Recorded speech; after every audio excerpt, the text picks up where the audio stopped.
আমাদেরকে তারা বিয়াদব বলে, বিয়াদব বলেছে, বিয়াদব বলেছে। কে বলেছে? কে বলেছে? চান্দাবাজ, চান্দাবাজ। আমার সাথে যদি হাঙ্কি পাঙ্কি করার চেষ্টা করেন, সমুচিত আমরা জবাব দিব। আমরা শুনতে পাচ্ছি গাড়িতে করে তারা হকিস্টিক স্ট্যাম্প নিয়ে ঘোরাফেরা করে। গুলিস্তানে নাকি স্ট্যাম্প এবং হকিস্টিক পাওয়া যাচ্ছে না, সব নাকি বিক্রি হয়ে গিয়েছে। আসুন খেলা হবে, দেখি কেমন খেলা খেলতে পারেন। মেরে ফেলবেন। এক হাদিকে মারা গিয়েছে, লক্ষ হাদি আসনে দাঁড়াবে, তবু এই হাদিস আমরা ছাড়বো না ইনশাআল্লাহ। অনেক মানুষ ডাকাতি করেছিল, তো তখন এক ডাকাত বলে, এই কেউ ডাকাতি করা যাবে না, ডাকাতি করে যাবে না। ও হলো আরো 2 নম্বর শয়তান, যেই চাঁদাবাজি করে আবার বলে চাঁদাবাজি মুক্ত সমাজ প্রতিষ্ঠা করতে হয়। ও হলো 2 নম্বর শয়তান। এই সব শয়তানদের আমাদের মোকাবেলা করতে হবে।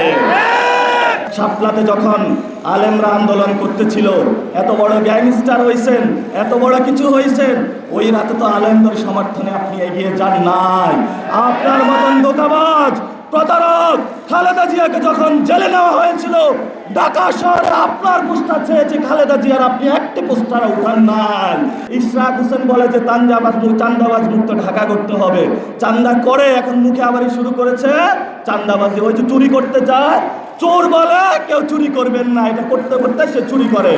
ওই যে আমরা দেখেছিলাম অনেক মানুষ ডাকাতি করেছিল, তো তখন এক ডাকাত বলে, এই কেউ ডাকাতি করা যাবে না, ডাকাতি করে যাবে না। ও হলো আরো 2 নম্বর শয়তান, যেই চাঁদাবাজি করে আবার বলে চাঁদাবাজি মুক্ত সমাজ প্রতিষ্ঠা করতে হয়। ও হলো 2 নম্বর শয়তান। এই সব শয়তানদের আমাদের মোকাবেলা করতে হবে। শোনেন, বয়সে ছোট হতে পারি, কিন্তু অভিজ্ঞতার ঘাটতি আপনার চেয়ে বেশি আছে। বয়সে ছোট হতে পারি, অভিজ্ঞতার ঘাটতি আপনার চেয়ে বেশি আসে। শেখ শাপলাতে যখন আলেমরা আন্দোলন করতেছিল, এত বড় গ্যাংস্টার হয়েছেন, এত বড় কিছু হয়েছেন, ওই রাতে তো আলেমদের সমর্থনে আপনি এগিয়ে যান নাই। আপনার মতন ধোঁকাবাজ, প্রতারক খালেদা জিয়াকে যখন জেলে নেওয়া হয়েছিল, ঢাকা শহরে আপনার পোস্টার চেয়েছে খালেদা জিয়ার, আপনি একটি পোস্টার উঠান নাই। এগুলা বিএনপির কর্মীরা মনে রেখেছে। আমরা বলবো এরা হলো ভুয়া বিএনপি। বিএনপির সাথে আমাদের কোনো অভিযোগ নাই। বিএনপির ভাইরা ইনশাআল্লাহ এখানে শাপলাকলিতে ভোট দিবে। আমরা আপনাদের আহ্বান জানাবো, আপনারা শাপলাকলিতে ভোট দেন, আপনাদের দায়িত্ব আমরা নিব। তবে চান্দাবাজের কাছে যাবেন না, কারণ চান্দাবাজ জীবন নষ্ট করে দিবে। গতকালকে যে ফ্ল্যাট থেকে আমাদের উপর পানি ফালানো হয়েছিল, আমি বললাম অপেক্ষা করেন, এই ফ্ল্যাটও দখল করতে আসবে একদিন। এই অনেক অতি উৎসাহী যারা অতি উৎসাহী হয়েছেন, প্রথমে আপনি যে আঘাতপ্রাপ্ত হবেন সেটা আপনার দলের যে গ্যাংস্টার রয়েছে তার ধারায় আঘাতপ্রাপ্ত হবেন। ওরা আমাদেরকে বলে আমরা নাকি বেশি এসেছি। ভাই, 22 কোথায় থেকে আসলাম? আপনার তো 9 ইলেকশন করার কথা, আপনি 8 কেন এসেছেন? 9 কি ভালো লাগে না? ওই যে একটু বুদ্ধি করেছিল, অতি চালাকের গলায় দড়ি। মনে করছিল এক জায়গায় বউরে দাঁড়াতে পারবে, এক জায়গায় হলো নিচে দাঁড়াবে। এখন ওইখানে হাবিবুর রশিদ ভাই দাঁড়াইছে, নিজের সেকেন্ড হ্যান্ড চলে গিয়েছে, ফার্স্ট হ্যান্ড যাকে দিয়ে সব কাজ করিয়েছে। এখন আমও গেছে, ছালাও গেছে। এই কয়েকদিন পরে হলে দেখবেন গুলিস্তানের মোড়ে হলে বসে থাকবে, বলবে যে ভাই আমার আমও গেছে, ছালাও গেছে। আমরা আপনার বিরোধিতা করতে চাই না, কিন্তু নাসির উদ্দিনকে খেপাবেন তো, তাহলে আপনার হাফ প্যান্ট খুলে যাবে। কারণ আমরা শেখ হাসিনার হাফ প্যান্ট খুলে দিয়েছিলাম, হাফ প্যান্ট খুলে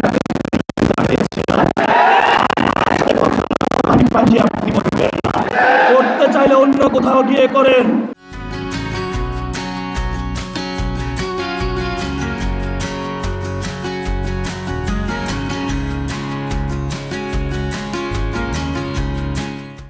আমার সাথে যদি হাঙ্কি পাঙ্কি করার চেষ্টা করেন, সমুচিত আমরা জবাব দিব।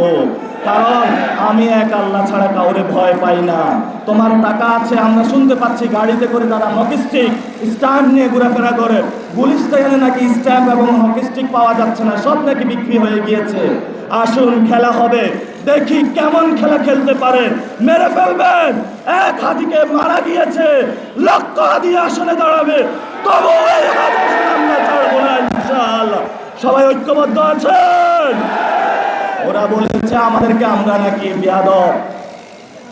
তো শেখ হাসিনা আমাদেরকে বলেছিল রাজাকার রাজাকার। মানুষ তো মাঠে নেমে এসেছিল, আমি কে তুমি কে? রাজাকার রাজাকার। কে বলেছে? কে বলেছে? স্বৈরাচার স্বৈরাচার। যদি আমরা ফাঁসির কাষ্ঠ বরণ করতে হয় সব চান্দাবাজদের বিরুদ্ধে, আমরা হাসি মুখে বরণ করব, তবে তাদের সাথে আঘাত করবে না। আমাদেরকে তারা বেয়াদব বলে, বেয়াদব বলেছে, বেয়াদব বলেছে। কে বলেছে? কে বলেছে? চান্দাবাজ, চান্দাবাজ। এই সব চান্দাবাজ সন্ত্রাসী যারা জনগণকে বিভ্রান্ত করছে, আমরা তোমাদের লাস্ট দুর্গ দেখে নিব। দেখে তোমার কতটুকু বুকের পাটা এই নাসিরউদ্দিনে তোমাকে দেখে নিবে। তোমার মানুষের যে জুলুমের রাজত্ব তুমি চালিয়েছিল, আমরা এসেছি মজলুমের পক্ষে লড়াই করে তোমার জালেমের যে সাম্রাজ্য আছে ইনশাআল্লাহ আমরা ভেঙে দিব। সাংবাদিক ভাইরা, আপনারা জানেন আপনাদেরকে রাতের বেলায় ফোন দেয়, মিটিংয়ে থাকার জন্য বলে, টাকা পয়সা পাঠায় বিভিন্ন সম্পাদক মহলে। আমরা বলবো